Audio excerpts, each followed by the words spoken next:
In 1991, a mother and her 7-year-old son vanished without a trace during a weekend hiking trip in the Cascade Mountains of Washington state, leaving behind a devastated husband and father who never stopped searching. For 30 years, the wilderness kept its secrets. But in 2021, a geology student mapping remote cave systems discovered something that would shatter everything the family thought they knew. This is the story of Vivian and Eli Kellerman, and the truth that waited in the darkness. If you're fascinated by true crime mysteries and unsolved disappearances, subscribe to True Stories Vault for more haunting tales that will keep you awake at night. The morning of October 12, 1991, dawned crisp and clear over Seattle. Vivian Kellerman stood in her kitchen, packing sandwiches into a small cooler, while her son Eli bounced excitedly around the living room in his new hiking boots. The red laces had been his choice, and he'd insisted on wearing them for 3 days straight to break them in properly. "Mom, can we see a bear?"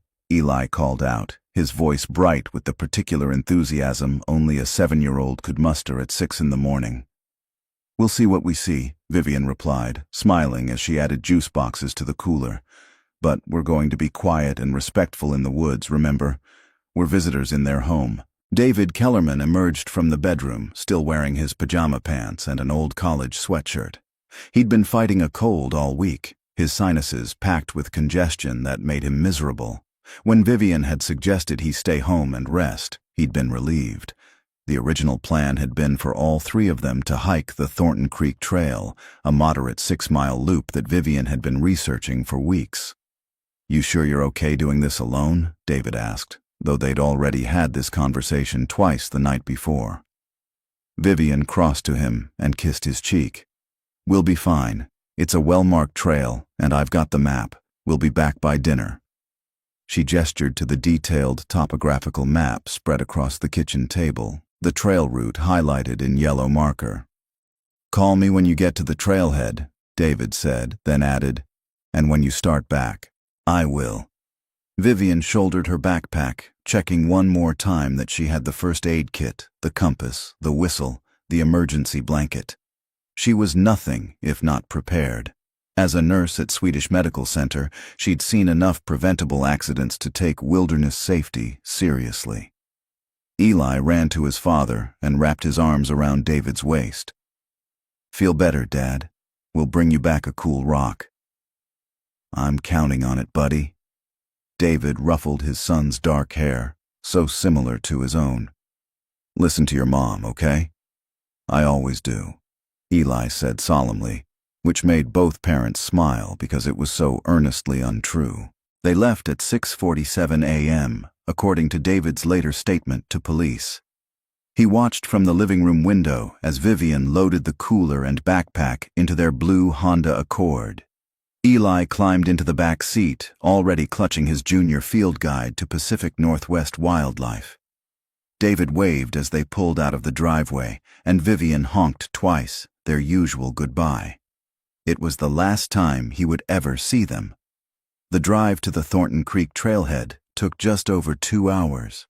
Vivian called David at 9:03 a.m. from a payphone at the ranger station, her voice crackling with static on his answering machine because he'd been in the shower. "We're here. Weather's perfect. Eli's already made friends with another kid in the parking lot. Love you. Talk soon." The ranger on duty that day, Thomas Pruitt, would later recall seeing Vivian and Eli.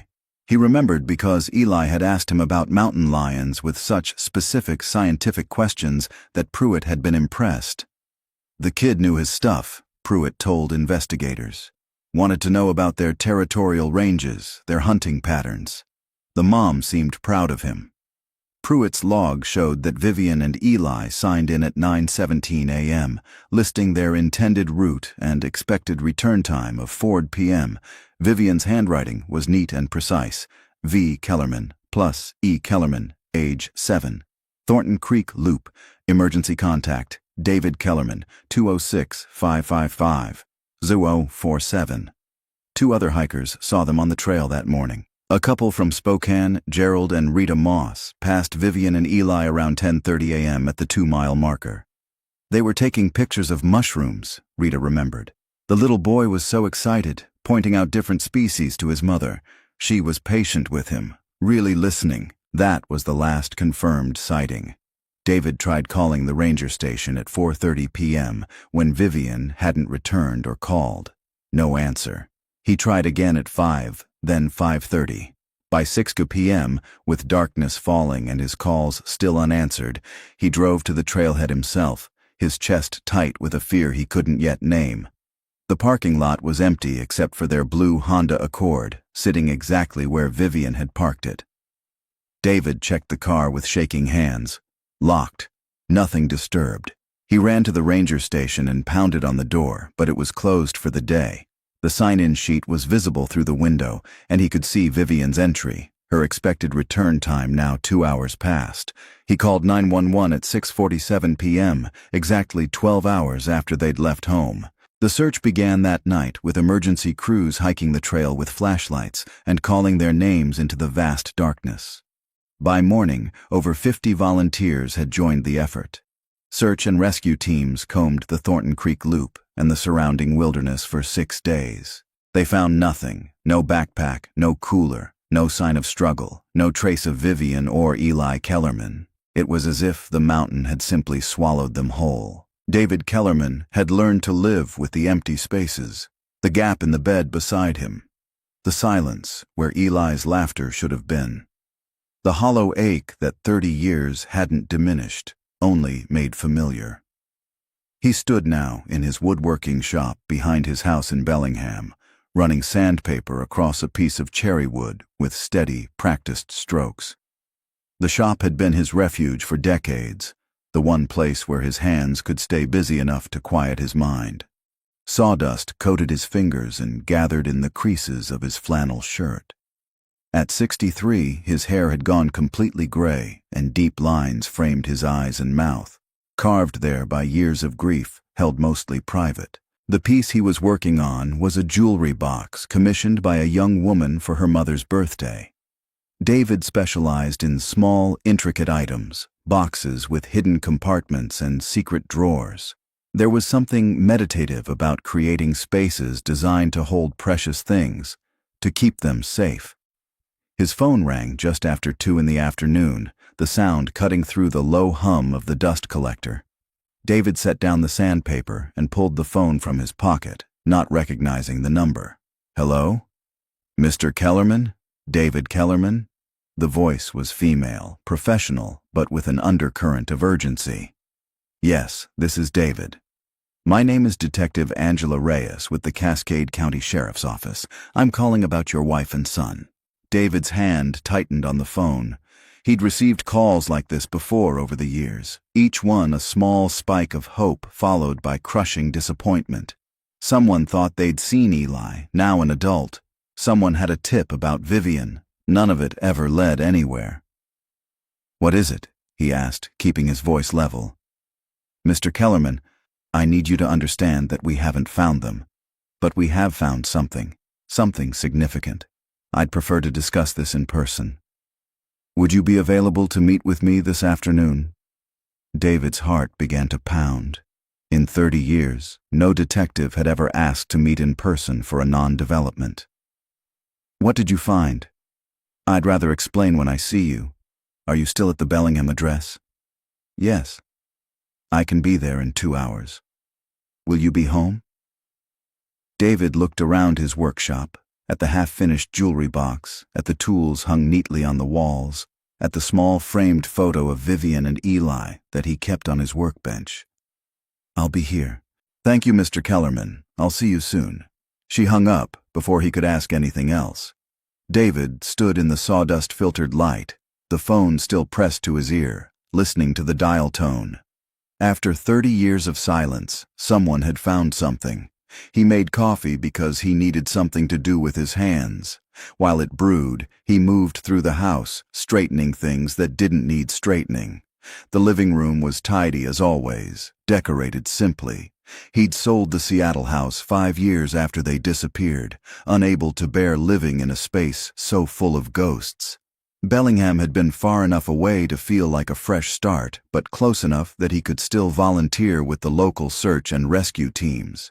For 15 years, David had spent his weekends searching for other people's missing loved ones.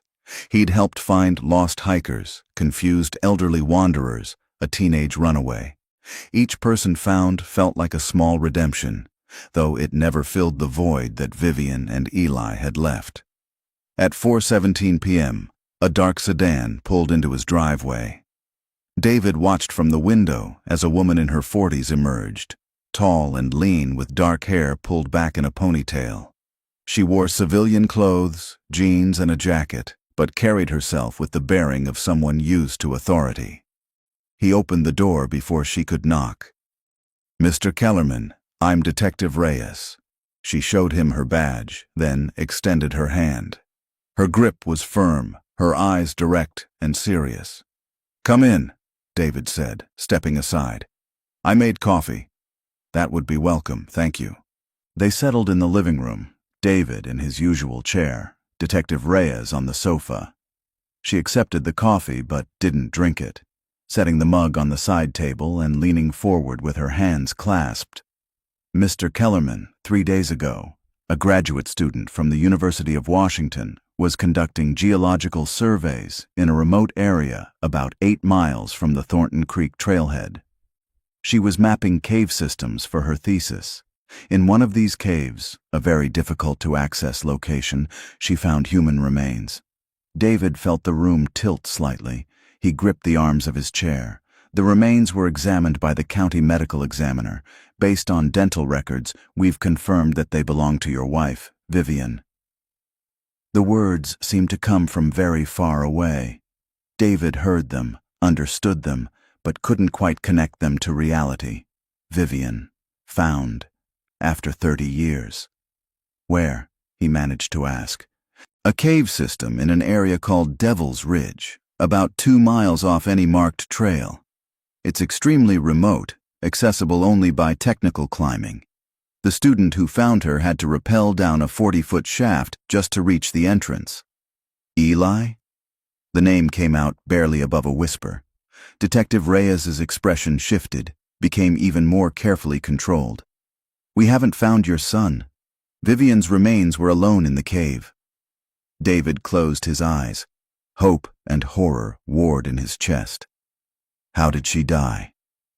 "The medical examiner is still conducting the full autopsy, but I can tell you that there were no obvious signs of foul play on the remains. No bullet wounds, no obvious fractures consistent with homicide." She paused. "However, the location raises significant questions. The cave where she was found is not somewhere someone would end up by accident." "What are you saying?" "I'm saying that based on the preliminary examination and the location, we're treating this as a suspicious death. Someone either brought her to that cave or she was trying to hide there.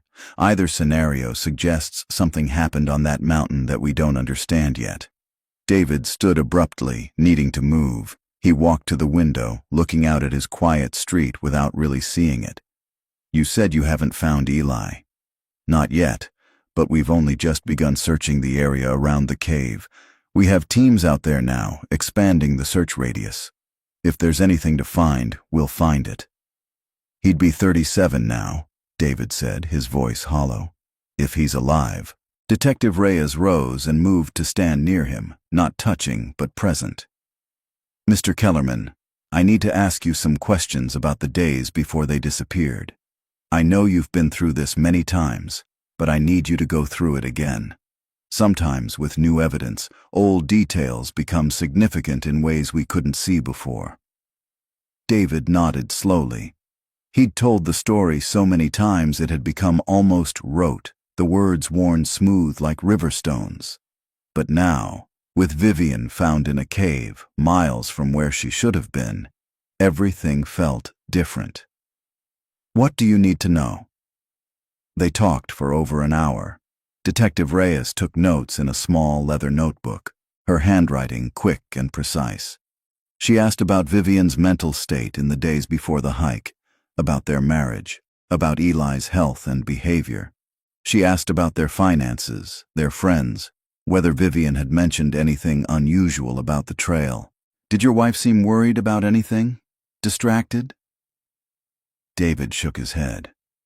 She was excited. She'd been planning that hike for weeks, reading about the trail, checking the weather forecast. Vivian was meticulous about these things. And Eli? He was 7. Everything excited him. David's voice caught slightly. He collected rocks. He had a whole shelf in his room dedicated to different specimens: granite, quartz, obsidian. He labeled them all with their proper geological names. He paused. Vivian encouraged it. She'd take him to the library and they'd check out books about geology, mineralogy. She wanted him to be curious about the world. Detective Reyes made a note. Did they ever go hiking alone together before? Just the two of them? A few times, but never anywhere that remote. Usually it was local parks, easy trails. David turned back to face her. I should have been with them. I had a cold, just a stupid cold, and I stayed home. Mr. Kellerman, you couldn't have known. I know that. I've known that for 30 years. It doesn't help. Detective Reyes closed her notebook. I need to prepare you for what happens next. This will be in the news, probably by tomorrow morning. I wanted you to hear it from me first, but I can't contain it. Too many people know already. The graduate student, the medical examiner's office, the search teams. David nodded. He'd been through media attention before, in the early days, after they disappeared. Reporters camped on his lawn, shoving cameras in his face, asking him how he felt. How did they think he felt? There's something else, Detective Reyes said. Something I need to tell you before you hear it elsewhere. David waited. Vivian's remains showed evidence of long-term survival in that cave. The medical examiner found signs that suggest she may have lived there for some time after she arrived. We found remnants of a makeshift camp, evidence of fire, what appears to be food storage. The implication hung in the air between them. David felt his knees weaken and sat down heavily. You're saying she was alive in that cave? For how long? We don't know yet. The evidence is being analyzed. But yes, it appears she survived in that cave for a period of time before she died. Why wouldn't she leave? Why wouldn't she come home? David's voice rose despite himself. We were searching for her. There were helicopters, search teams. Why would she stay in a cave? That's what we need to find out, Detective Reyes said gently. And that's why I need you to think very carefully about anything unusual in the months before they disappeared. Anything at all. But David was no longer listening. His mind had traveled back 30 years, to the blue Honda Accord in the empty parking lot, to his wife's neat handwriting on the sign-in sheet, to the vast wilderness that had kept its secrets for so long. Vivian had been alive in that cave, and she hadn't come home. The question that had haunted him for 30 years had shifted. It was no longer what happened to them. It was why didn't she come back? The news broke the next morning, just as Detective Reyes had predicted. David's phone started ringing before 6 a.m., reporters wanting statements, former neighbors offering condolences, search and rescue volunteers he'd worked with over the years calling to check on him. He let them all go to voicemail. Instead, he sat at his kitchen table with a cup of coffee growing cold in front of him, staring at a photograph he'd retrieved from a box in his closet. It showed Vivian and Eli on Eli's 7th birthday, just 2 months before they disappeared. Vivian had her arm around Eli's shoulders, both of them grinning at the camera with identical expressions of joy. Behind them, the birthday cake blazed with 7 candles. David had spent 3 decades wondering if they'd suffered, if they'd been afraid, if they'd called for him. Now he knew that Vivian had survived long enough to build a camp in a cave, to make fires, to store food. The knowledge brought no comfort. It only raised more terrible questions. His phone buzzed with a text from Detective Reyes. Media at the cave site, avoiding questions about ongoing investigation. We'll update you when I have more. David had turned on the television once, just long enough to see aerial footage of Devil's Ridge, the remote mountainside now swarming with police vehicles and search teams. A reporter stood at a safe distance, explaining that authorities were conducting an expanded search of the area where Vivian Kellerman's remains had been discovered. The screen showed a photo of Vivian and Eli, the same one that had been plastered across newspapers 30 years ago. He'd turned it off after 5 minutes, unable to bear the speculation in the reporter's voice as she discussed possible scenarios. Did the mother and son become separated on the trail? Did one have an accident, forcing the other to seek shelter? And why, 30 years later, do we still have no sign of 7-year-old Eli Kellerman? By mid-morning, David couldn't stand being in the house anymore. He grabbed his jacket and drove, not really thinking about where he was going until he found himself pulling into the parking lot of the Bellingham Public Library. The research room on the second floor was quiet, populated by a few college students and an elderly man reading newspapers on microfiche. David approached the reference desk, where a librarian in her 50s looked up with a professional smile that faltered slightly when she recognized him. The news had spread fast.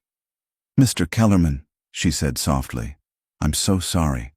We all saw the news this morning." "Thank you." David managed a tight smile. "I need to look at something. Maps of the Cascade Mountain area, specifically around the old Thornton Creek Trail." She led him to a section of topographical maps and geological surveys, pulling several large rolled documents from flat drawers. "These are from the early 90s. Will these work?" "Yes, perfect." David spread the maps across a large table, weighing down the corners with reference books. His finger traced the marked trail where Vivian and Eli had planned to hike, then moved outward to the area marked as Devil's Ridge. The cave system wasn't marked on these older maps, but he could see the terrain, the elevation changes, the sheer remoteness of the location. 8 miles from the trailhead, 2 miles off any marked path. Accessible only by technical climbing. How had Vivian gotten there? More importantly, why? He pulled out a notebook and began making notes, sketching his own crude map. If Vivian and Eli had left the trail somewhere around the 2-mile marker where the Moss couple saw them and headed northeast toward Devil's Ridge, they would have had to cross extremely difficult terrain. Dense forest, steep ravines, no clear paths. "Mr. Kellerman." He looked up to find a young woman standing beside the table, maybe 30 years old, with short dark hair and glasses. She wore jeans and a university sweatshirt. "I'm sorry to bother you," she said, her voice hesitant. "My name is Claire Mendoza. I'm the geology student who found your wife." David set down his pen slowly. "You're the one who was mapping the caves." She nodded, her expression pained. "I wanted to tell you how sorry I am. I can't imagine what you're going through. I thought you might want to know that I treated the scene with respect. I didn't touch anything except to confirm that they were human remains and call the authorities immediately." "Thank you," David said, meaning it. He gestured to the chair across from him. "Would you sit with me for a moment?" Claire hesitated, then sat. Up close, David could see she was exhausted, shadows under her eyes suggesting she hadn't slept much in the past few days. "The detective told me the cave was difficult to access," David said. "Can you tell me about it? About how you found her?" Claire glanced around, making sure they were relatively alone, then leaned forward. "The cave system in that area is extensive and mostly unexplored. I was part of a team mapping uncharted networks for my doctoral thesis. The entrance I found required rappelling equipment and climbing experience. It's not somewhere anyone would stumble into by accident." "But someone could have known about it? If they were local? If they knew the mountains?" "Maybe. But even knowing it existed, getting there would be extremely difficult. I'm an experienced climber, and it took me 3 attempts to find a safe route down." She paused. "Mr. Kellerman, I don't want to overstep, but there was something about the scene that the police might not have mentioned yet." David leaned forward. "What?" The cave had clearly been inhabited for an extended period. There were remnants of a sleeping area, stones arranged for a fire pit, even what looked like marks on the wall where someone had been counting days. She pulled out her phone and showed him photos she'd taken before the police arrived. These marks were near where I found your wife's remains. I counted them. There were 143. David stared at the image on her phone. Crude scratches on the cave wall, grouped in sets of 5, 143 days. Nearly 5 months. Vivian lived in that cave for 5 months, he whispered. It appears so. I'm sorry. I know this must be incredibly difficult. Did you find any sign of my son? Any clothing? Any other remains? Claire shook her head. Nothing, and I was thorough. I searched every chamber of that cave system before I called the police. Your wife's remains were the only human evidence I found. David sat back, his mind reeling. Vivian had survived for months in a remote cave, marking the days on the wall. Had Eli been with her? Had something happened to him before they reached the cave? After? Mr. Kellerman, Claire said carefully. I've been exploring caves for 10 years. I've seen a lot of unusual things. But that cave, there was something about it that felt wrong. Not just because of your wife's remains, but the location itself. It's in a geologically unstable area, prone to rock slides and flooding during storms. Anyone with survival knowledge would know it wasn't a safe, long-term shelter. What are you saying? I'm saying that your wife chose to stay in a dangerous place rather than attempt to leave. I don't know what that means, but it suggests she had a reason to stay hidden, a compelling reason. Before David could respond, his phone rang. Detective Reyes. He excused himself and stepped away from the table. Mr. Kellerman, we've found something else, Reyes said without preamble. The search teams discovered another cave about half a mile from where we found Vivian. This one is different, more accessible, larger, and there are signs of recent activity. Recent? How recent? Within the last few years. Someone has been using this cave as a shelter. We found modern camping equipment, canned food with expiration dates from 2019, even a battery-powered lantern. She paused. David, we also found children's shoes, multiple pairs, different sizes, like someone was collecting them over many years. David felt his stomach drop. Eli's? We don't know yet. We're bringing everything in for analysis, but I need you to prepare yourself for the possibility that this investigation is going to go in directions we didn't anticipate. After she hung up, David returned to the table where Claire still sat, waiting. They found another cave, he told her, with evidence that someone has been living there recently. Claire's eyes widened. That area has been completely unmapped until now. If there's an entire network of caves someone has been using, they could have stayed hidden for years, maybe decades. David looked down at the map spread before him, at the vast wilderness marked in contour lines and elevation markers. Somewhere in those mountains, 30 years ago, something had happened that sent his wife fleeing to a cave where she'd lived for months before dying. And somewhere in those same mountains, someone had been collecting children's shoes. The terrible thought that had been forming in his mind since Detective Reyes first called now crystallized into horrible clarity. This wasn't a story about a hiking accident or getting lost in the wilderness. This was a story about something far darker, something that had been hiding in those mountains for 3 decades, waiting to be found. Detective Reyes called David back to the sheriff's office the following afternoon. He drove through intermittent rain, the windshield wipers beating a steady rhythm that did nothing to calm his racing thoughts. He'd barely slept, his mind cycling through images of cave walls marked with days, of children's shoes arranged in the darkness, of Eli's face frozen forever at 7 years old.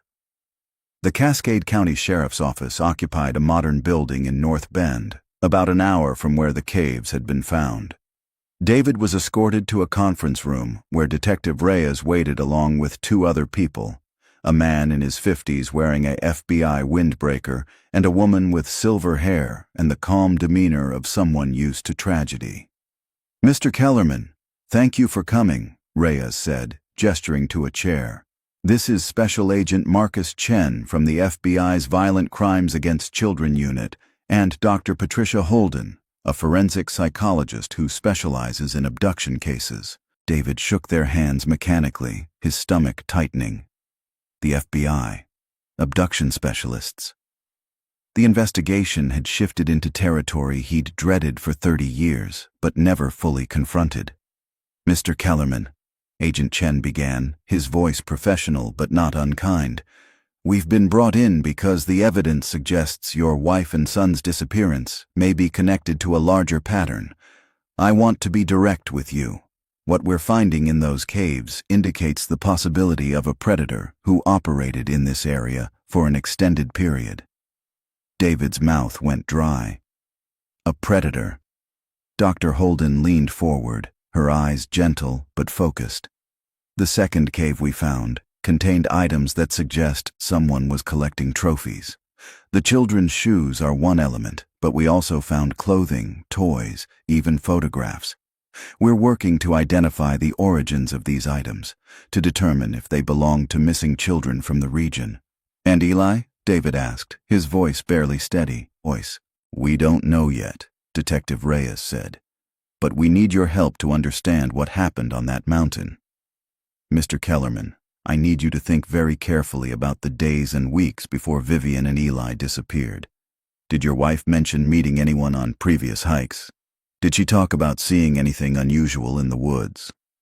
David pressed his palms against the table, trying to ground himself.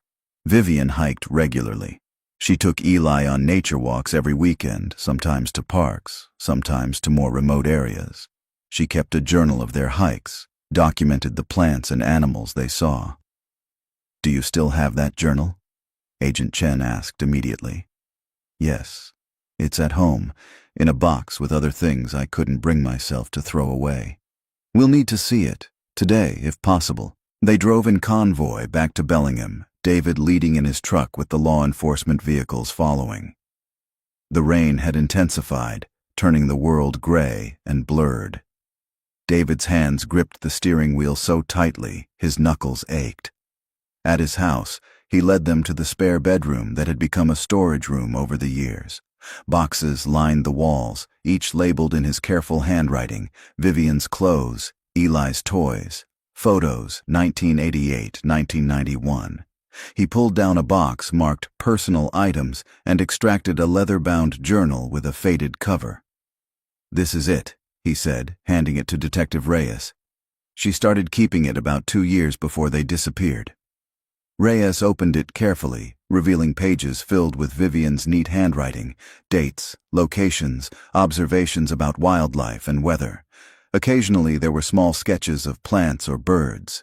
Pressed flowers had been taped to some pages, their colors faded to brown after 30 years. "May we borrow this?" Reyes asked. "Keep it as long as you need." Agent Chen was examining the other boxes, reading the labels. "Mr. Kellerman, did you keep everything from your son's room?" "Most of it. I couldn't let it go." "We'd like to go through it if you don't mind. Sometimes children tell their parents things without the parents realizing the significance." David felt something crack in his chest. "You think Eli knew something? You think he saw something that put him in danger?" Dr. Holden spoke up, her voice calm. "Children are often more observant than adults realize. If your wife and son encountered someone in the woods before their final hike, your son might have mentioned it in a way that seemed innocent at the time. A drawing, a comment, anything. They spent the next 2 hours going through Eli's belongings, his rock collection, each specimen still labeled in Vivian's handwriting, his books about dinosaurs and geology, his school papers with careful 7-year-old printing. David sat on the floor of the spare room, watching strangers handle his son's childhood, and felt the weight of 30 years pressing down on him. Agent Chen found it in a shoebox of drawings, crude crayon sketches of mountains and trees and stick figure families. Most were the typical artwork of a young child, bright and cheerful. But near the bottom of the box, there was a drawing that made Chen pause. "Mr. Kellerman, when did your son draw this?" David took the paper. It showed a forest scene, trees drawn in brown and green, a small stick figure that was presumably Eli. But off to one side, Partially hidden behind a tree was another figure. This one was larger, drawn in black crayon with heavy, angry strokes. The figure had no face, just a dark, scribbled oval where the head should be. In the corner, in Vivian's handwriting, was a date, September 15th, 1991, less than a month before they disappeared. "I don't remember this," David said, his voice hollow. Vivian never mentioned it. Detective Reyes photographed the drawing with her phone, then carefully placed it in an evidence bag. September 15th. Do you know where they hiked that day? David shook his head, but Agent Chen was already flipping through Vivian's journal. He found the entry and read aloud. September 15th, 1991. Miller's Point Trail with Eli. Beautiful day. Saw a red-tailed hawk. Eli was quieter than usual on the drive home. When I asked if he was okay, he said he saw a man in the woods who was watching us. I looked, but didn't see anyone. Told Eli it was probably another hiker.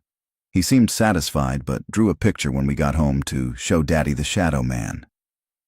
The Shadow Man. David felt ice creep down his spine. "Did she mention this to you?" Reyes asked. "No. I was working late that night, I think. By the time I got home, Eli was asleep." David looked at the drawing again, at the faceless figure lurking behind the trees. She probably thought it was just a child's imagination. "Miller's Point is about 40 miles from the Thornton Creek Trail," Agent Chen said, checking his phone, "but both are in the same mountain range, same general region." He looked at Dr. Holden. "What do you think?" The psychologist studied the drawing. "Children often process fear through art. The heavy strokes, the obscured face, the positioning behind the tree like he's hiding. This child felt threatened by this person, and the fact that he drew it when he got home suggests it stayed with him, bothered him." "Could someone have been stalking them?" David asked, his voice rising despite himself. "Following them on their hikes?" "It's possible," Agent Chen said. "If a predator was operating in this area, he might have identified your wife and son as potential targets, watched them to learn their patterns." Detective Reyes was still reading through the journal. "There's another entry here, October 3rd, 9 days before they disappeared. She writes, Eli asked me today if we could hike somewhere different this weekend, somewhere the Shadow Man doesn't know about. I assured him there was no Shadow Man, but he insisted he saw him again yesterday at school pickup. Looking back, I did notice a truck parked across the street that I hadn't seen before. Dark blue or black, I think. I'm probably being paranoid, but it made me uneasy." The room fell silent. David felt like he was falling, the floor dropping away beneath him, a truck, watching them. And Vivian had noticed, but dismissed it as paranoia. "Did she report this to anyone?" Dr. Holden asked gently. "Not that I know of," David said. "She didn't mention any of this to me. Maybe she didn't want to worry me. Maybe she thought she was being overprotective." His voice broke. "Or maybe she planned to tell me when they got back from the hike." Agent Chen closed the journal carefully. "Mr. Kellerman, we're going to need to expand this investigation significantly. We'll be looking at missing persons cases in this region going back decades, trying to identify the items found in that cave, and searching for any record of a dark truck matching the description from October 1991. "What about the cave where you found Vivian?" David asked. "Have you learned anything else about how she died?" Detective Reyes exchanged a glance with Agent Chen before answering. "The medical examiner completed the autopsy this morning. Your wife died of dehydration and exposure, but the timeline is complicated. Based on the degradation of the remains and the evidence in the cave, she survived there for approximately 4 to 5 months before her death. 4 to 5 months. The marks on the wall had counted 143 days. Vivian had lived in that dark cave for nearly half a year before finally succumbing. Why didn't she leave?" David whispered. "Even if she was injured, even if she was afraid, why stay there?" "That's what we're trying to understand," Dr. Holden said. "But Mr. Kellerman, I need you to prepare yourself for difficult answers. If your wife was hiding from someone, if she felt that leaving the cave would put herself or your son in danger, she might have chosen to stay despite the terrible conditions. Then where is Eli? David's voice rose. If she was protecting him, where is he? No one had an answer. The silence stretched, broken only by the rain against the windows. Finally, Agent Chen spoke. We have teams searching the entire mountain range now. Every cave, every ravine, every hidden space. If your son is there, we'll find him. He paused. And if someone took him, we'll find that too. After they left, taking Vivian's journal and Eli's drawing, David stood alone in the spare room surrounded by boxes of memories. He picked up one of Eli's rocks, a piece of quartz labeled in Vivian's handwriting, and held it in his palm. The Shadow Man. Vivian had seen something, known something, and it had driven her to hide in a cave where she'd slowly died while marking days on the wall. And somewhere, lost in the 30 years between then and now, was the truth about what had happened to their son. David set the rock down carefully and pulled out his phone. He dialed Claire Mendoza, the geology student. Claire, it's David Kellerman. I need your help. I need to see that cave where you found Vivian. I need to see it with my own eyes. Claire met David 2 days later at a trailhead 40 miles from where Vivian and Eli had started their final hike. The early morning fog clung to the mountains, reducing visibility to mere yards. She emerged from her jeep wearing climbing gear, her expression uncertain. Mr. Kellerman, I'm not sure this is a good idea. The police have the area restricted, and the terrain is extremely dangerous. I know, David said, shouldering his own pack. He'd spent the previous day gathering climbing equipment from his garage, gear he hadn't used in years from his search and rescue days. But I need to understand. I need to see where she spent those last months. Claire studied him for a long moment, then nodded. Okay. But you follow my lead exactly. One wrong step in that area, and you could fall 40 feet onto rocks. They hiked in silence, Claire leading the way along a barely visible trail that wound through dense forest. The trees pressed close, their branches heavy with moisture that dripped steadily onto the forest floor. David focused on putting one foot in front of the other, his breath coming harder than it would have years ago, his body reminding him that he was 63, not the man who used to spend weekends rappelling down cliff faces. After 2 hours, the terrain shifted dramatically. The gentle upward slope gave way to steep, rocky inclines. Claire stopped at the edge of a ravine where a rope had been anchored to a sturdy pine tree. This is where it gets technical, she said. We rappel down here, then traverse along a ledge for about 50 yards. The cave entrance is hidden behind an outcropping. Even if you knew exactly where to look, you'd miss it from any distance. David checked his harness twice, his hands remembering the motions, even if his mind felt clouded with dread. Claire went first, her descent smooth and controlled. He followed, the rope burning slightly through his gloves as he lowered himself down the rock face. The ledge was narrower than he'd expected, barely 18 inches wide with a sheer drop on one side. They moved sideways, backs pressed against the rock, feet finding purchase on stone worn smooth by decades of rain. David's heart hammered in his chest, but not from the height. Vivian had come this way. Somehow, impossibly, his wife had navigated this treacherous route. Here, Claire said, stopping at what looked like solid rock. She pressed her body into a gap David hadn't noticed, disappearing from view.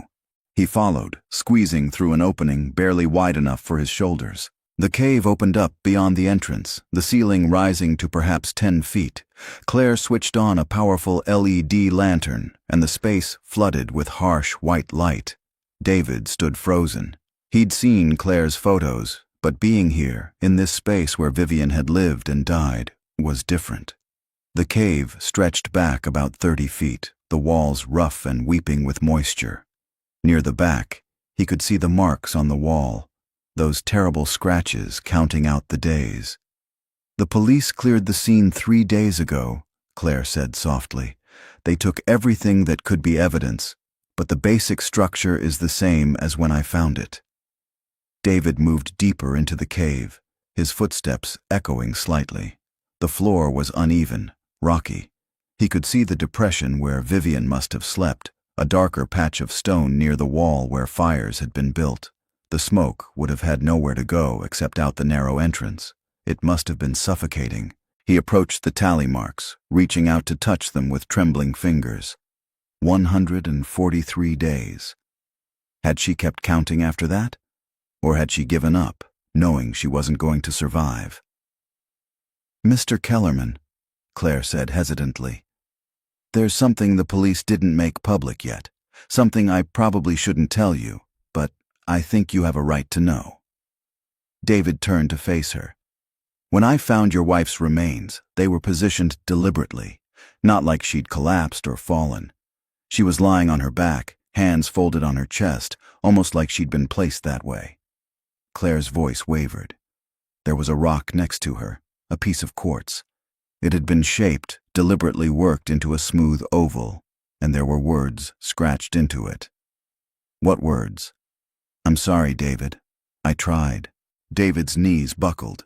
He sat down hard on the cold stone floor, the lantern light blurring through sudden tears. She'd thought of him. In her final moments, in this terrible place, she'd thought of him. "The police took the rock as evidence," Claire continued, "but they made rubbings of the inscription. I took a photograph before they arrived." She pulled out her phone and showed him. The words were crude, scratched into the quartz with some harder stone, but unmistakably in Vivian's hand. The same careful letters she'd used to label Eli's rock collection. "What was she sorry for?" David whispered. "What did she try to do?" Claire sat down beside him, maintaining a respectful distance. "I've been thinking about that, about the location of this cave, about how hard it would be to reach. Mr. Kellerman, I don't think your wife came here by accident or even by choice initially. I think someone brought her here. But the police said there were no signs of foul play on her remains. No signs of trauma that would show on bones after 30 years, Claire corrected. But think about it. This cave is perfectly positioned to trap someone. The entrance is nearly impossible to find unless you know exactly where it is. The ledge outside is too narrow to traverse without climbing experience. Even if your wife could have gotten out, where would she go? She was 8 miles from any marked trail, in terrain so difficult that even experienced climbers get lost. David looked around the cave with new eyes, seeing it not as a shelter, but as a prison. "You think someone kept her here?" "I think someone put her here and knew she couldn't escape. The evidence of the camp, the fire, the food storage. It all suggests she was surviving, yes, but also that she was trapped." Claire paused. "And, Mr. Kellerman, there's something else. When I was mapping this cave system, I found evidence that it connects to the larger network where they found the children's shoes. There's a passage at the back of this cave, behind where your wife's remains were found. It's partially collapsed now, but I could see that it had been open at one time." David stood and moved to the back of the cave. In the lantern light, he could see what Claire meant.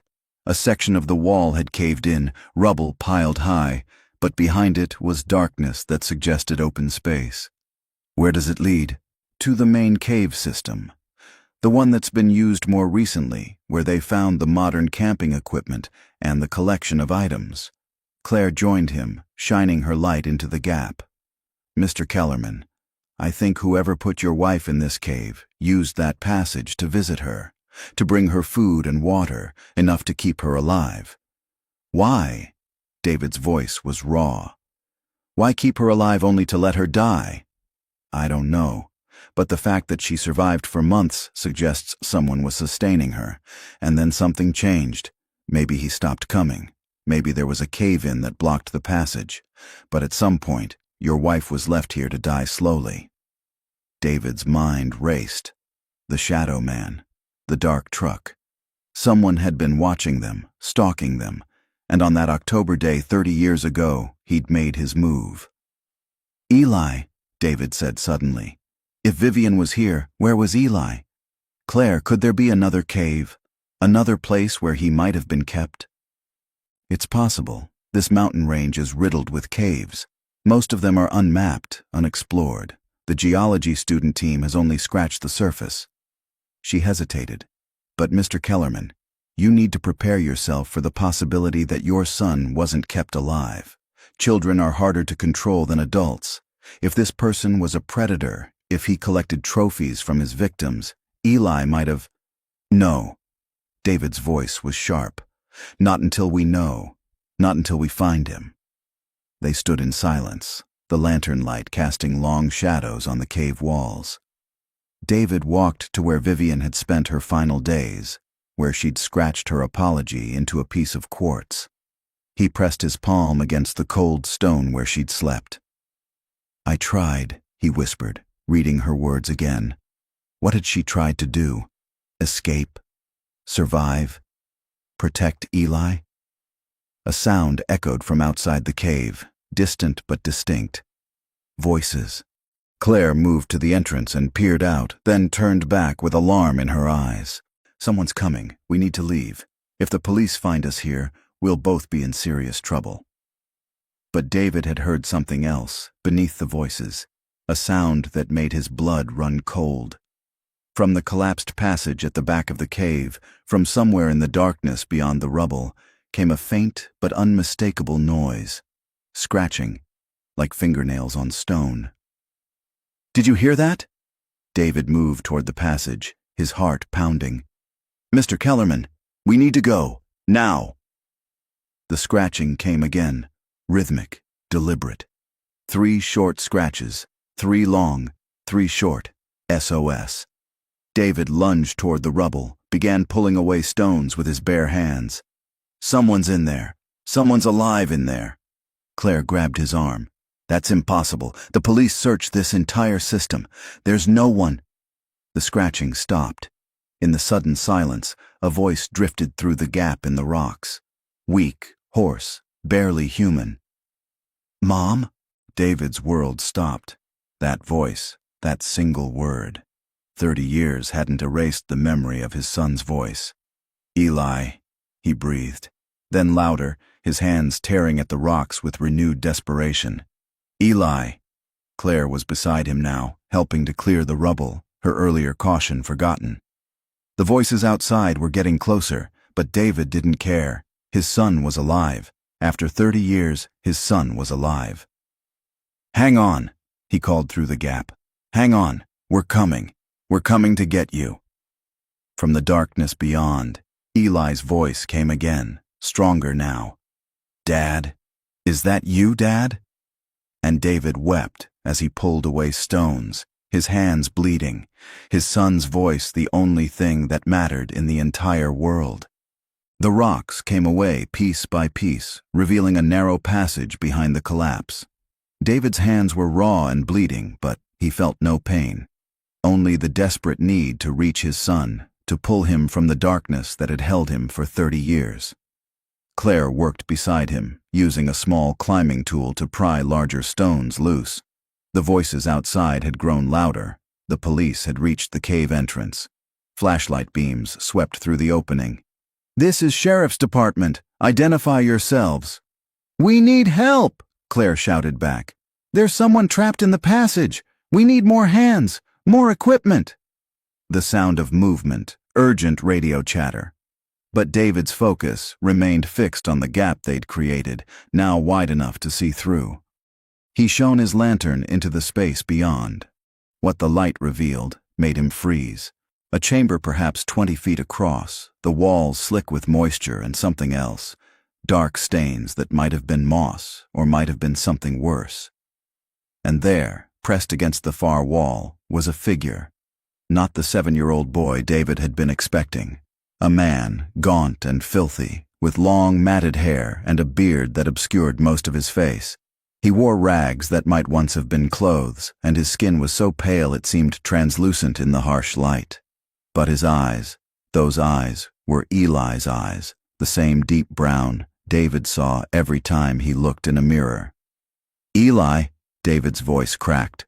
The man flinched away from the light, raising skeletal hands to shield his face. Too bright. He whispered, "Please." Too bright. Claire dimmed her lantern. In the softer glow, David could see more details. Scars crisscrossed the man's arms and legs. His feet were bare, the soles thick with calluses. He moved with a strange, hunched posture, like someone who'd spent years in confined spaces. "Eli, it's Dad. It's your father. We're going to get you out of here." The man's hands slowly lowered. He stared at David with an expression of such desperate hope and fear that it broke something fundamental in David's chest. "Dad?" The word was uncertain, testing. "You got old." A sound escaped David, half laugh, half sob. "Yeah, buddy. It's been a long time. 30 years. 30? Eli's face contorted with confusion. No, that's not right. It's been. He trailed off, his hands moving to his temples as if the numbers hurt to think about. Detective Reyes appeared at the cave entrance with 2 other officers, their weapons drawn until they assessed the situation. Her eyes widened as she took in the scene. "My God," she breathed. "Is that—" "My son," David said. "That's my son." The next hours passed in controlled chaos. Emergency response teams arrived with cutting equipment to safely widen the passage. A paramedic squeezed through the gap to assess Eli's condition before moving him. David heard fragments of the medical evaluation: severe malnutrition, possible psychological trauma, signs of long-term vitamin deficiency, multiple old fractures that had healed badly. They finally brought Eli out on a stretcher, his eyes squeezed shut against even the dim cave light, his body shaking. David walked beside him, his hand gripping Eli's, feeling the fragile bones beneath the skin. "I'm here," David kept saying. "I'm here. You're safe now." The journey back to the trailhead took twice as long as the hike in.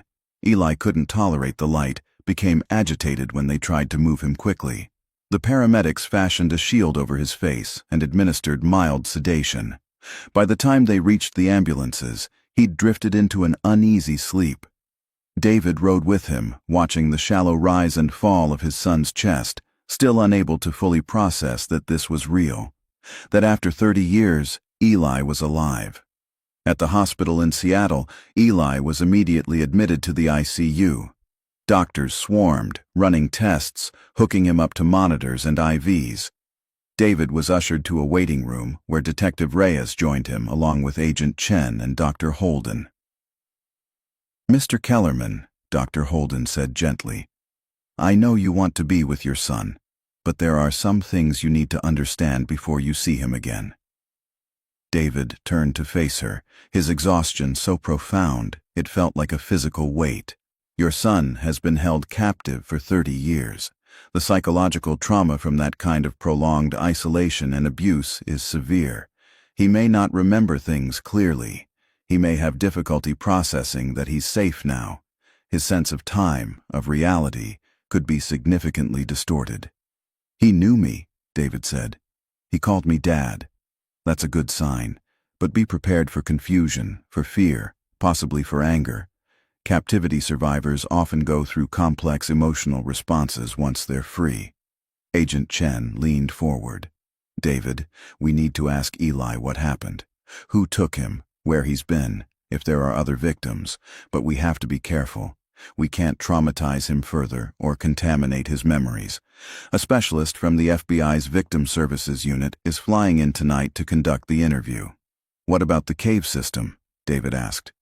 "Are you searching it?" "We have a team in there now," Detective Reyes said. "They're documenting everything, looking for evidence. But Mr. Kellerman, that passage where we found Eli, it's just one chamber in a network that goes on for miles." He mentioned something to the paramedics, something about the deep rooms. "We're trying to map the full extent of it." A doctor appeared in the doorway, a woman in her 40s with kind eyes. "Mr. Kellerman, your son is asking for you." David stood so quickly he nearly lost his balance. Dr. Holden touched his arm. "Remember, go slowly. Let him set the pace." Eli's room was dim, the lights lowered to bare minimum. He lay in the hospital bed, looking impossibly small despite being a grown man. His beard had been trimmed, his hair washed but left long. In the gentle light, David could see the 7-year-old he remembered, still there in the shape of his son's face. Eli's eyes opened as David approached. For a long moment, they simply looked at each other. "I thought you'd given up looking," Eli said finally, his voice rough. "I thought maybe you forgot about me." David pulled a chair close to the bed and took his son's hand. "Never, not for a single day. I looked for you everywhere. I heard you sometimes, calling my name. I wanted to answer, but he said if I made noise, he'd hurt Mom." Eli's eyes filled with tears. "Is Mom okay? Is she waiting outside?" David felt his heart shatter. "Eli, your mother, she passed away, a long time ago." The confusion on Eli's face was heartbreaking. No, she can't be. He said if I was good, if I stayed quiet, she'd be safe. He promised." "Who, Eli? Who promised?" But Eli had turned his face to the wall, his body beginning to shake. A nurse moved in quickly, checking his vitals, adjusting his medication. Within minutes, Eli had drifted back into sedated sleep. David sat in the chair beside the bed as night fell outside. The hospital hummed with quiet activity around them. Nurses came and went. Doctors consulted in hushed voices. Detective Reyes appeared at some point with coffee and a sandwich David couldn't eat. "We found something in the cave," she said quietly. "A journal. It appears to be in your wife's handwriting." David looked up. "What does it say?" "We're still analyzing it, but the entries span several months. She documented everything, what she ate, what she saw, what he told her." Reyes hesitated. "David, she wrote that he kept Eli in a different part of the cave system, that he'd bring Eli to visit her sometimes for a few minutes to prove they were both alive.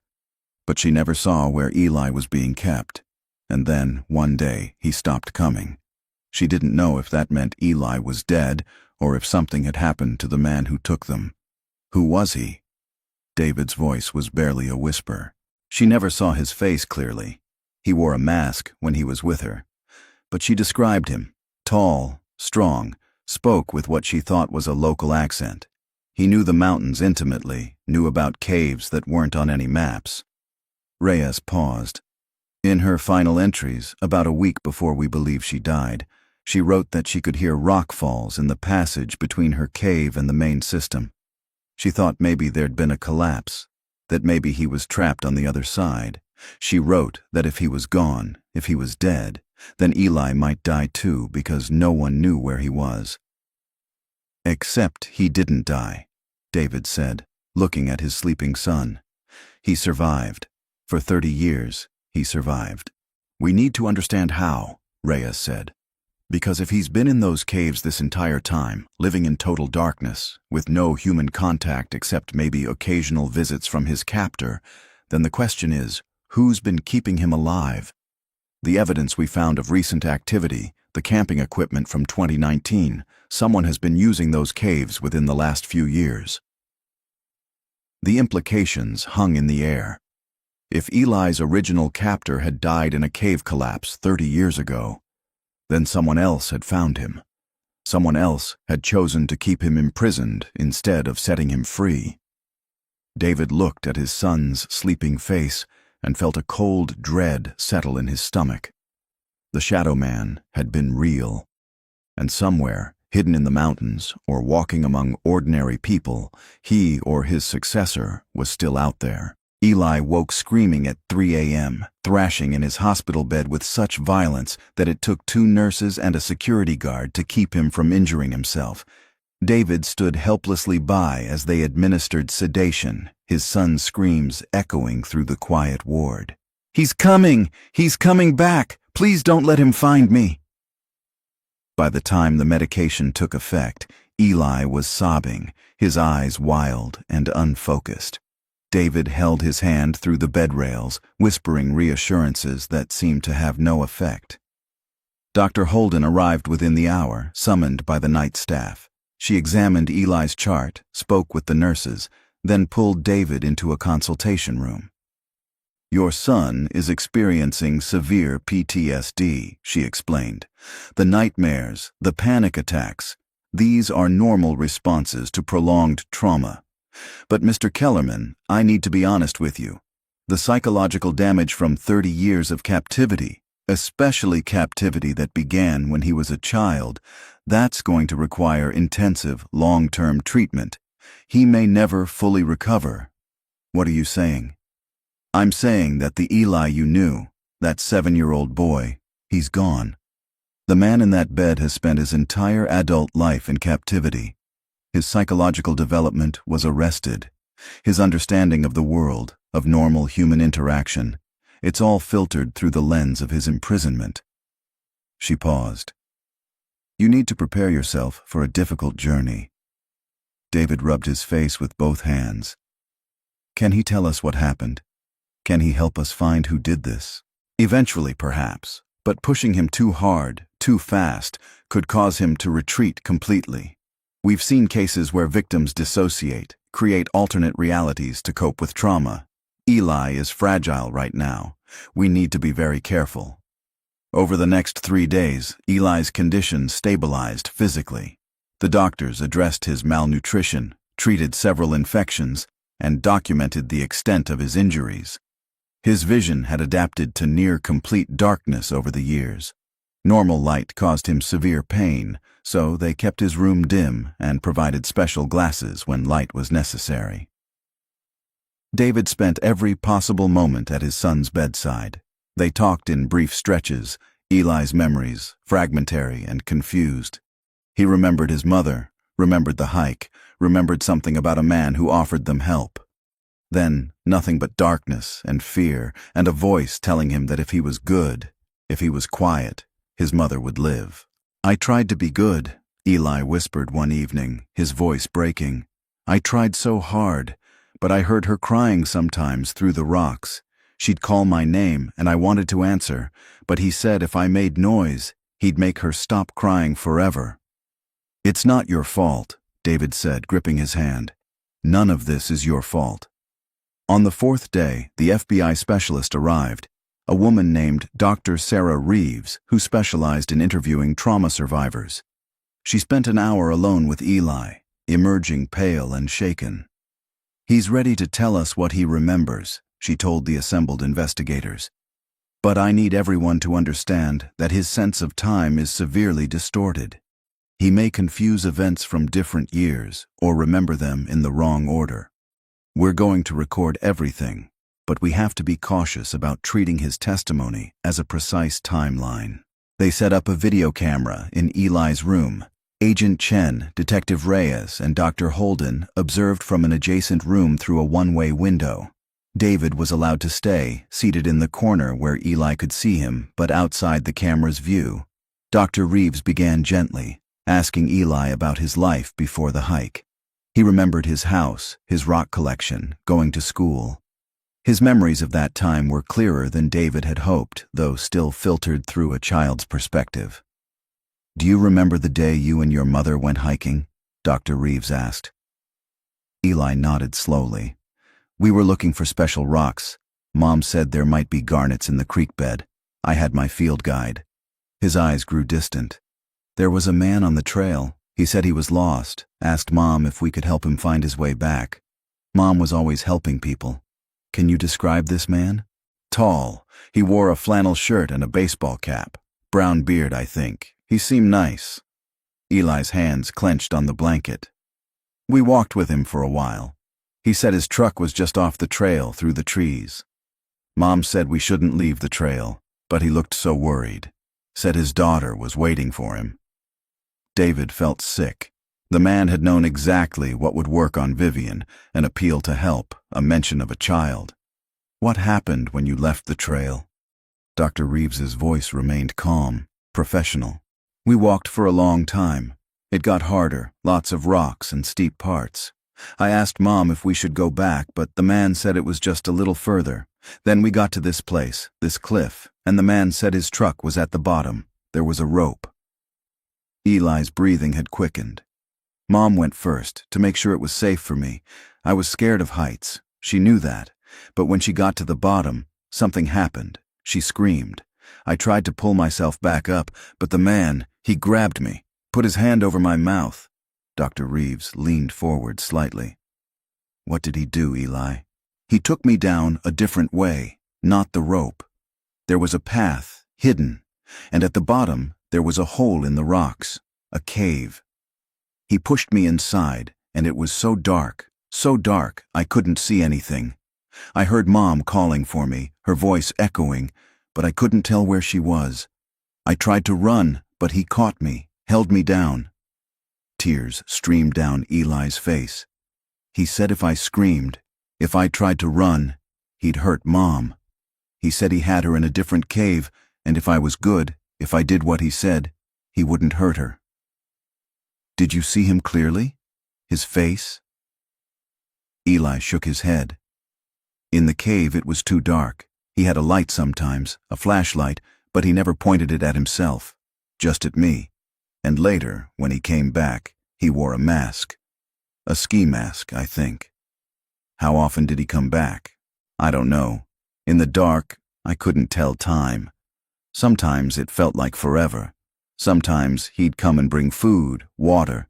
Sometimes he'd just talk to me through the rocks, tell me stories. He said the outside world was dangerous, that Mom and I were safer in the caves, that people were looking for us, but they wanted to hurt us. David's hands clenched into fists. The bastard had warped a 7-year-old child's understanding of reality, made him believe that captivity was safety. Did he ever hurt you, Eli? Sometimes. If I cried too much or if I tried to find a way out, he'd hit me or take away the food. One time, I found a crack in the rocks, a place where I could see light, just a tiny bit. I tried to make it bigger, thought maybe I could squeeze through. He found me and broke my arm, said it was to teach me not to try to leave. Eli's voice had gone flat, emotionless. He said Mom needed me to be brave, that she was counting on me. Did he let you see your mother? Sometimes. Maybe once every few weeks or months, I don't know. He'd take me through the passages to her cave. We could talk for a little while, but he'd stand there watching. Mom would try to tell me things, try to give me hope, but I could see she was getting weaker. She got so thin. Eli's composure cracked. The last time I saw her, she could barely stand. She held my face in her hands and told me to be strong, that someone would find us. That was the last time. How long ago was that? Eli's face contorted with the effort of remembering. A long time. The man didn't come back after that. For days or weeks, or I don't know how long. I thought maybe he was gone. I thought maybe I could try to find Mom, find a way out. But when I tried to go through the passages, there'd been a collapse. Rocks blocking the way. I dug and dug, but I couldn't get through. What did you do? I survived. There was water dripping from the cave ceiling. I could drink that. And things grew in the cave. Mushrooms, I think. They made me sick sometimes, but I ate them anyway. And I waited. I thought maybe someone would come. Maybe Dad would find me. He looked at David. I waited for 30 years. Dr. Reeves paused, giving Eli a moment to collect himself. Eli, you mentioned that the man didn't come back after the collapse, but we found evidence that someone has been in those caves recently, within the last few years. Did anyone else ever find you? Eli's expression shifted, became wary. Others came, after a long time. I thought I was going to die, and then I heard voices, different voices.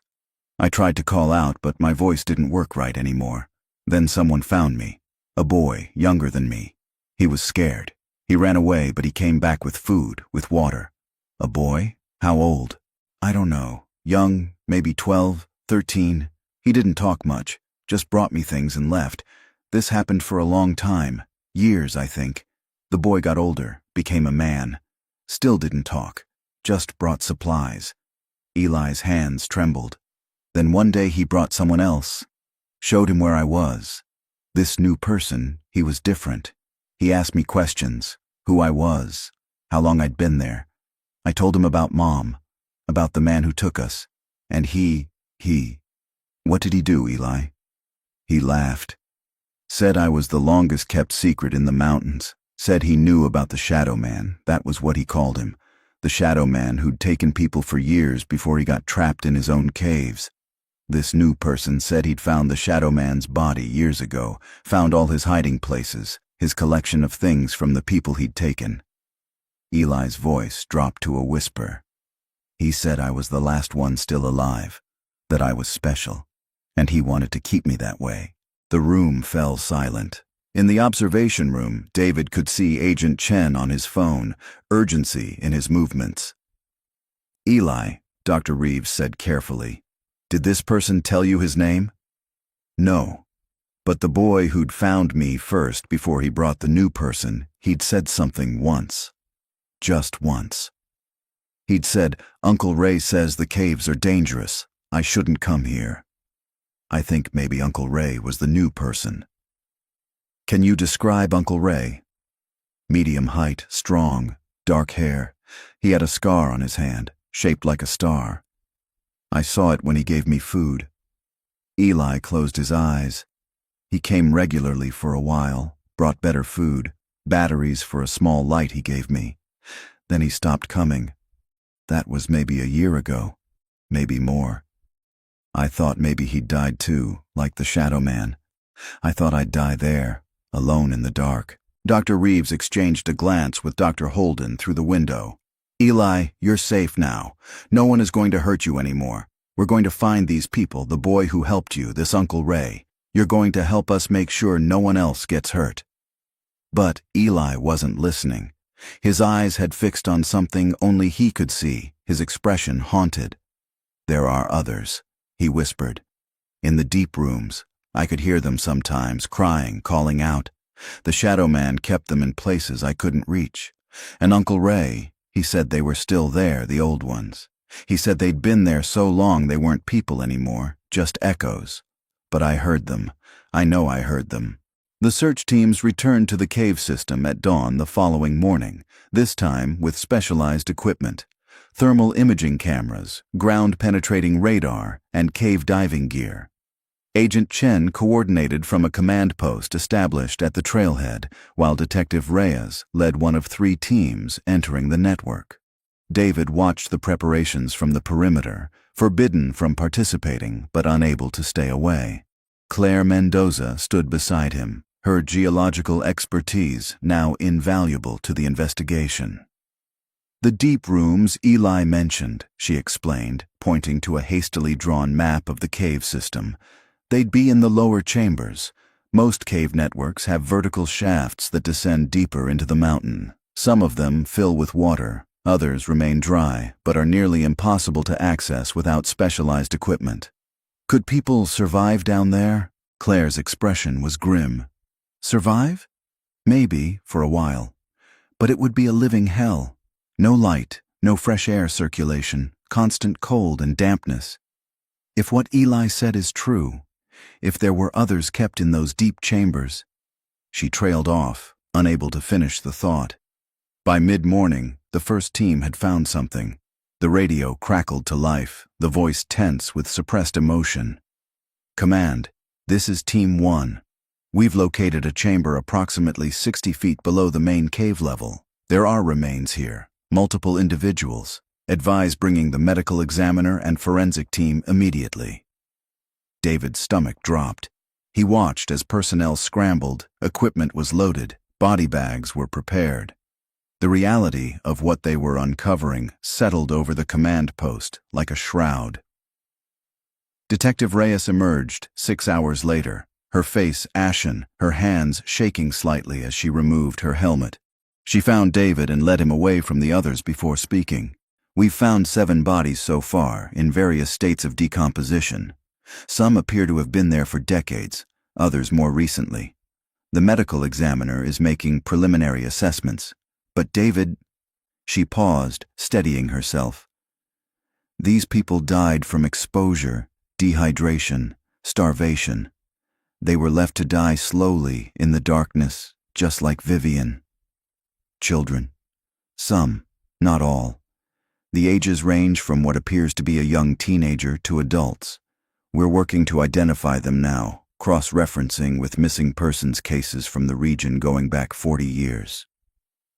David felt the weight of it crushing down on him. 7 people, 7 families who'd lived with the same agony he'd endured, never knowing what had happened to their loved ones. "What about Uncle Ray?" he asked. "Any sign of who he might be?" "We're analyzing everything. The camping equipment, the food containers, anything that might have prints or DNA. We've also started canvassing the area, showing Eli's description to locals, asking about anyone with a star-shaped scar on their hand." Reyes pulled out her phone, showing David a photo. "We found this in one of the chambers." The image showed a wallet, waterlogged and deteriorated, but still intact enough to reveal a driver's license visible through the plastic window. The photo was of a man in his 40s with dark hair and a thick beard. The name read, Raymond Kyle Garrett. "The license expired in 1993, Reyes said. "We believe this belonged to the original captor, the Shadow Man. Raymond Garrett was reported missing in 1994 by his brother, who said he went hiking and never came back. The brother filed the report, then apparently left the area. We're trying to track him down now." "The boy who found Eli," David said, the pieces clicking together. "He called the new person Uncle Ray. What if it wasn't a name? What if he was actually Raymond Garrett's nephew?" Reyes nodded slowly. "We had the same thought. If Garrett had a nephew who knew about the caves, who maybe visited him here before whatever happened in 1993, that nephew would have been young then, could be the right age to be the boy Eli remembers. Then find him." David's voice hardened. "Find him and make him answer for what he did. He knew Eli was down there. He knew about the others, and he did nothing except keep my son imprisoned." Over the next 3 days, the investigation expanded dramatically. The FBI identified 6 of the 7 bodies found in the deep chambers, matching them to missing persons cases spanning from 1978 to 1991. Each identification meant a family receiving the worst news possible. Their loved one was gone, had died in horrific circumstances decades ago. The 7th body remained unidentified, the decomposition too advanced for visual recognition and no matches in the missing persons database. Dr. Holden theorized this might have been Garrett's first victim, someone whose disappearance had gone unreported or unconnected to the mountain region. Meanwhile, Agent Chen's team tracked Raymond Garrett's family. His brother, Michael Garrett, had indeed left Washington in 1995, moving to Oregon. He died in 2018 of cancer. But Michael had a son, Raymond's nephew, named Derek Garrett. Derek's last known address was in Tacoma, where he'd lived until 2020 before apparently disappearing. No forwarding address, no employment records, no digital footprint. It was as if he'd deliberately erased himself. "We issued a bolo for Derek Garrett," Detective Reyes told David during one of his daily visits to check on progress. "But I'm not optimistic. Someone who's been this careful about covering his tracks isn't going to be easy to find." Eli's recovery continued slowly. The hospital had become his new cave, the dimmed room his comfort zone. He struggled with the concept of freedom, became anxious when doctors suggested he might eventually leave the hospital. Dr. Holden explained that institutionalization was common in long-term captivity cases. Eli had spent his entire adult life in confinement. The outside world was more terrifying than familiar. David spent hours each day with his son, trying to bridge the gap of 30 years. They looked at old photos together, David explaining what had happened to the world Eli had left behind. Technology had changed. People Eli remembered had aged or died. The 7-year-old boy who'd left for a hike in 1991 was trying to comprehend that he was now a 37-year-old man in 2021. "Do you hate me?" Eli asked one evening, his voice small.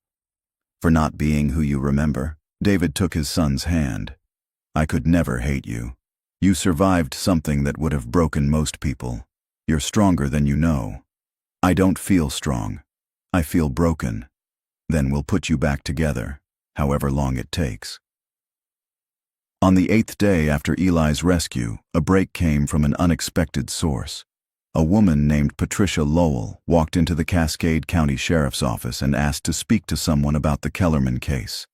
She was in her late 40s, nervous, wringing her hands as she spoke to Detective Reyes.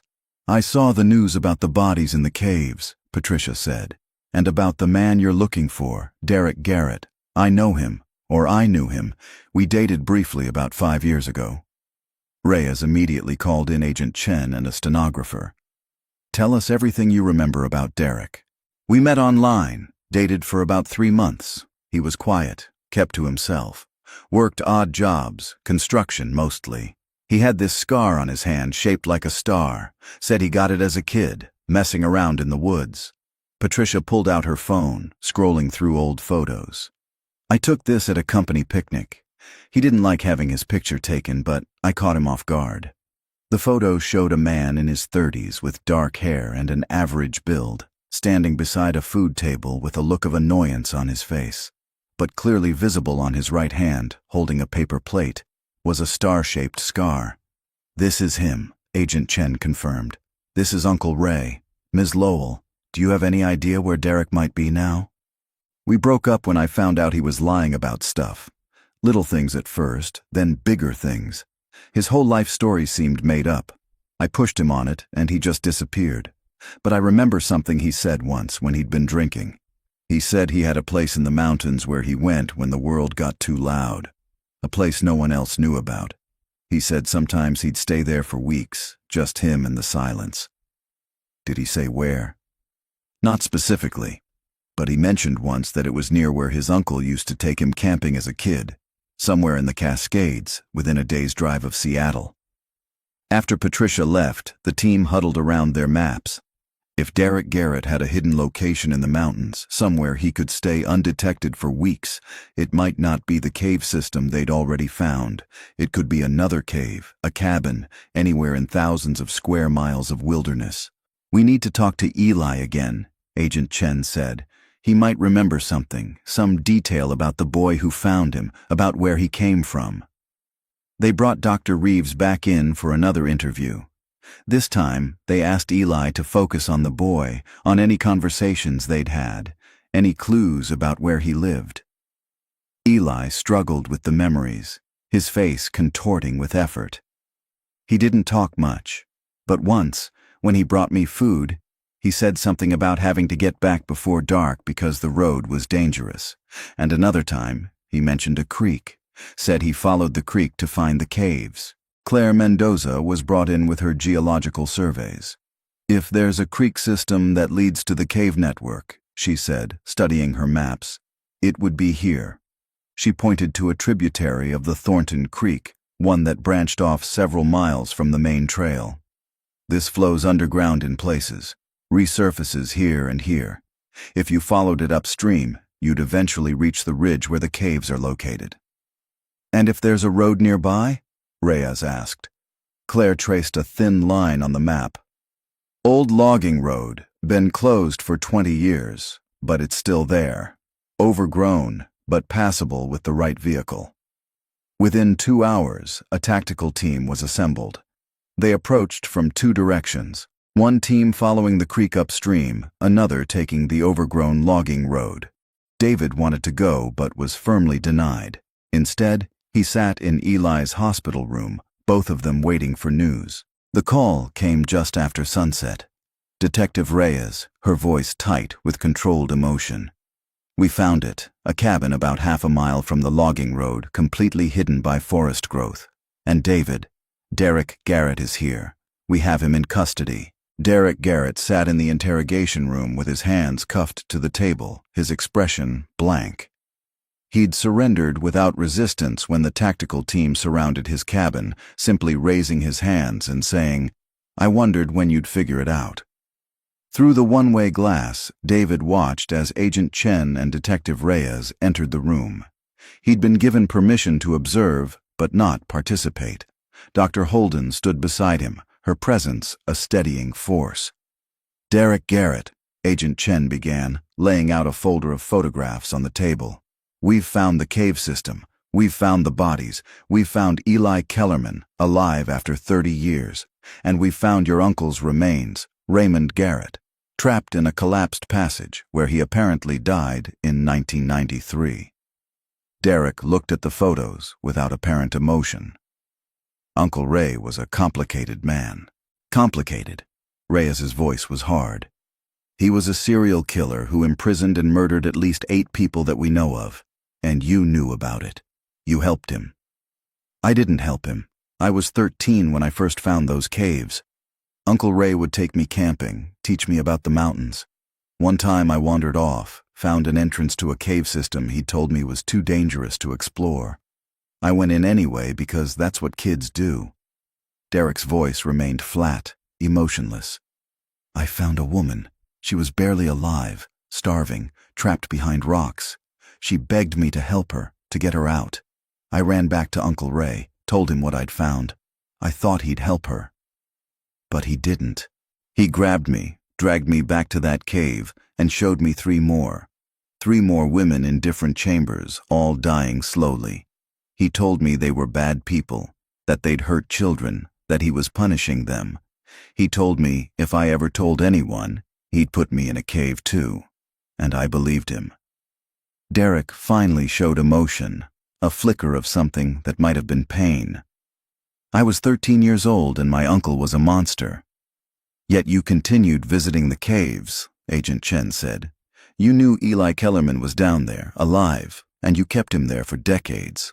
I didn't keep him there. Derek's hands clenched. After Uncle Ray died in the collapse, I stopped coming to the mountains for years, tried to forget what I'd seen. But when I was in my 20s, I came back. I don't know why. Maybe I needed to know if it was real, if I'd imagined it. I found Uncle Ray's body in the collapsed passage, and I found the boy, Eli. He was maybe 15 by then, I guess. He'd survived somehow, eating cave fungus, drinking seepage water. He was more animal than human at that point. And you just left him there? Reyes leaned forward. You could have saved him, called the police, gotten him out. I was afraid they'd think I was involved, that I'd helped Uncle Ray, afraid they'd put me in prison. Derek looked up, meeting their eyes for the first time. So I compromised. I started bringing him supplies, food, water, batteries, lights, enough to keep him alive, but not enough to help him escape. I told myself it was better than letting him die, but I know what it really was. Cowardice. The interrogation continued for hours. Derek detailed his uncle's methodology, how Raymond Garrett would scout hiking trails, identify solitary hikers or small groups, offer help, and lead them off the trail to the cave systems he'd spent years mapping. How he'd keep them alive for weeks or months, feeding them just enough to prolong their suffering. How he'd collect items from them, shoes, jewelry, photographs, as trophies. Why did he take Vivian and Eli Kellerman together? Agent Chen asked. Uncle Ray usually took people alone, easier to control, but he saw them on the trail, the mother and son, and something about them triggered him. He told me once, before he died, that the woman reminded him of his own mother, that he wanted to punish her for being a good mother when his own mother had been cruel. Derek's voice dropped. He separated them deliberately, put them in different caves, but close enough that they could sometimes hear each other. Maximum psychological torture for both of them. David pressed his hands against the glass, wanting to reach through and strangle this man who'd left his son in darkness for decades. Dr. Holden touched his arm gently. The other victims, Reyes said. We've identified most of them, but there's one set of remains we can't match to any missing persons report. Partially decomposed, found in the deepest chamber. Female, approximately late 20s based on the medical examiner's assessment. Derek closed his eyes. That was the first one. Before I was born, Uncle Ray told me. A woman he met at a bar in 1976. He said she laughed at him when he tried to talk to her. He followed her, learned her routine, took her on a night she was hiking alone. She didn't have any family, no one to report her missing. Uncle Ray said she lasted the longest, almost a year before she died. The room fell silent. 22 bodies found so far, spanning from 1976 to 1991, and one survivor who'd paid for his survival with 30 years of his life. "Derek Garrett," Agent Chen said formally, "you're being charged as an accessory after the fact to multiple counts of murder, kidnapping, and false imprisonment. You'll also face charges related to your own actions in keeping Eli Kellerman captive from 1993 to present." Derek nodded slowly. "I know, I deserve it. But I need you to understand something. Those last few years, I'd been working up the courage to let him go, to call you anonymously, tell you where he was. But I was afraid of what would happen when he was found, afraid he'd be so damaged that he'd never recover, afraid that saving him would somehow make what I'd done for the previous decades even worse." He looked at the one-way glass as if he could see David standing behind it. "I'm sorry. I know that doesn't mean anything, but I'm sorry." David turned away from the window, unable to look at Derek Garrett anymore. Dr. Holden followed him into the hallway. "He's right," David said, his voice raw. "Sorry doesn't mean anything. My son lost 30 years of his life. Vivian died alone in the darkness. All those other people, all those families. And he's sorry?" "I know," Dr. Holden said quietly. "But David, Eli is alive. Against impossible odds, he survived. That's what you need to focus on now." They returned to the hospital where Eli waited. David had promised to tell him everything, to never keep the truth from him again. So he sat beside his son's bed and explained what Derek Garrett had confessed, watching Eli's face carefully for signs of distress. "He was just a kid when he first found the caves," Eli said when David finished. "Almost my age when I was taken. That doesn't excuse what he did later. No, but I understand being afraid. I was afraid every day for 30 years. Eli looked at his father. "Do you think he really would have eventually let me go? Or was that just something he told himself to feel better? I don't know. Does it matter? Maybe. If he had let me go 5 years ago or 10 years ago, would I be less broken? Would I have had a chance at a normal life?" Eli's hands twisted the blanket. "Or would I have been just as damaged, just confused by a world I no longer understood?" David had no answer. The what-ifs were endless and ultimately meaningless. What mattered was the present, the reality that Eli was alive and safe and beginning the long, difficult process of healing. Over the following weeks, more details emerged. The cabin where Derek had been found contained journals, his own and his uncle's. Raymond Garrett had documented his crimes meticulously, describing each victim, each cave, each calculated cruelty. The journals would help identify the remaining unknown victims and might lead to discovering other bodies not yet found. Derek Garrett pleaded guilty to all charges, sparing everyone the trauma of a trial. He was sentenced to multiple consecutive life terms without possibility of parole. At his sentencing, he read a brief statement apologizing to the families of the victims and specifically to Eli Kellerman. Eli didn't attend, choosing instead to spend the day working with his therapist on techniques for managing his anxiety. The cave system was sealed with the agreement of all the victims' families. A memorial was erected at the trailhead where Vivian and Eli had begun their final hike together, listing the names of all those who'd been taken and lost to Raymond Garrett's cruelty. David stood before that memorial 6 months after Eli's rescue, reading his wife's name carved into the stone. Beside him, Eli stood in the dappled sunlight filtering through the trees, wearing special glasses to protect his still sensitive eyes. It was his first time outside the hospital since his rescue, a monumental step in his recovery. "Are you okay?" David asked. Eli took a shaky breath, his hand gripping David's arm for support. "I'm scared. Everything is so big, so bright. But I'm here. I'm standing in the sun with my dad. That's something." "That's everything," David corrected gently. They stood together in the forest where the nightmare had begun 30 years ago, two survivors learning to live with what had been lost and what had been found. The shadows that had haunted them were finally beginning to recede, though David knew they would never disappear completely. Some scars ran too deep, but they were together. After 30 years of searching, of hoping, of grieving, they were together. And that, David thought, was enough to build on. 3 years later, David Kellerman sat in his woodworking shop, putting the finishing touches on a custom bookshelf. The piece was larger than his usual work, designed to hold both books and rock specimens. It was a gift for Eli, who'd finally moved into his own apartment with support services nearby. The transition had been difficult.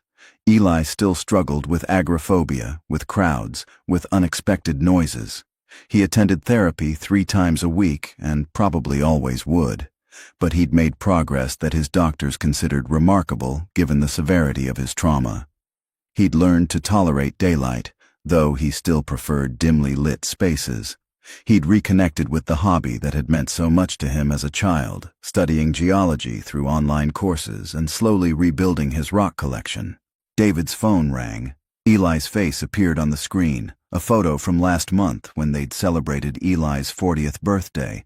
His hair was shorter now, his beard neatly trimmed, his eyes no longer carrying quite so much haunted darkness. "Hey, Dad, I finished the paper." "The one about cave formations?" "Yeah, my professor said it was good, really good. She wants to submit it to a journal." Eli's voice carried a note of pride that made David's chest tighten with emotion. "That's wonderful, Eli. I'm proud of you. I couldn't have done it without you. You know that, right?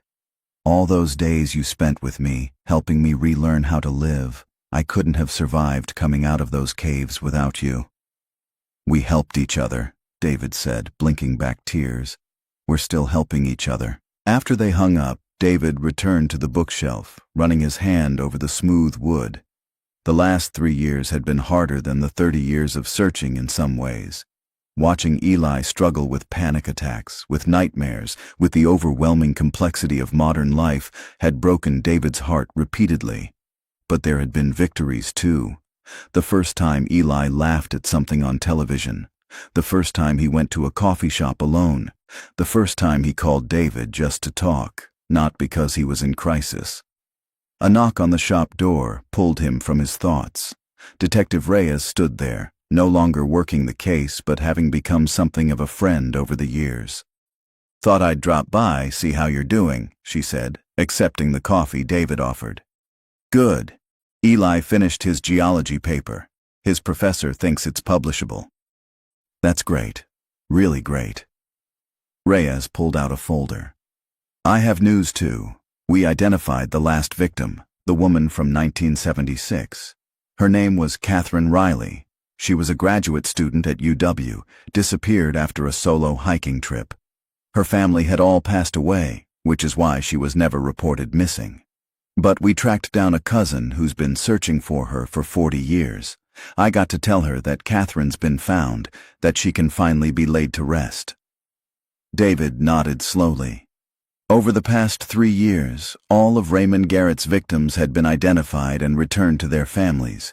17 people in total, ranging from the teenager taken in 1978 to Vivian in 1991. 17 families finally getting answers. Though the answers brought no peace, only the closure of confirmed tragedy. "How many more do you think there were?" David asked. "Ones we'll never find?" Reyes sighed. "Based on Garrett's journals, we've found everyone we're likely to find. But there are hints in his earlier entries, vague references to practicing before Catherine Riley. So maybe 1 or 2 more out there, hidden in caves we'll never locate. The Cascades are too vast, too wild. They'll keep some secrets forever." After Reyes left, David stood in his shop as dusk fell outside, thinking about secrets and survival and the thin line between them. Eli had survived because he'd learned to live with secrets, to hide himself in the darkness, both literally and metaphorically. Now he was learning to come back into the light, one painful step at a time. David's phone buzzed with a text from Eli. "Can we hike together someday? Just an easy trail, maybe near the house. I think I'm ready to try." David stared at the message. remembering the terror on Eli's face the one time they'd driven past a forest trail, the panic attack that had lasted for hours. The fact that Eli was willing to try to face his trauma in such a direct way was monumental. He typed back, "Whenever you're ready, I'll be right there with you." The response came quickly. "I know. That's why I can do it." David set down his phone and looked at the bookshelf taking shape before him. He thought about Vivian, about the journal they'd found where she'd written her final words.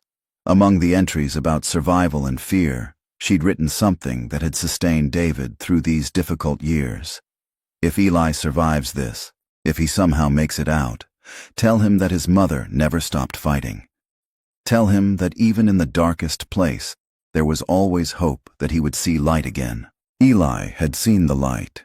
It hurt his eyes and frightened him and overwhelmed him sometimes, but he'd chosen to step into it anyway. And David would be there to help him navigate this new world, just as he'd never stopped searching for him in the old one. Outside, the sun set over the mountains in the distance, the same mountains that had taken so much but had finally given back the one thing David had never stopped hoping for. His son, damaged, traumatized, forever changed, but alive. In the end, perhaps that was all any parent could ask for. Not that their child be spared suffering, because life guaranteed none of that. But that, when the suffering came, when the darkness threatened to swallow them whole, they would find the strength to survive. And that when they emerged, blinking and afraid, into the light, someone who loved them would be waiting. David picked up his tools and returned to work on the bookshelf, building something sturdy and beautiful from raw wood.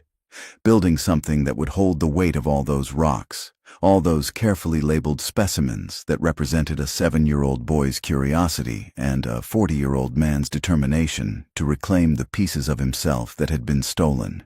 Outside, the last light faded from the sky.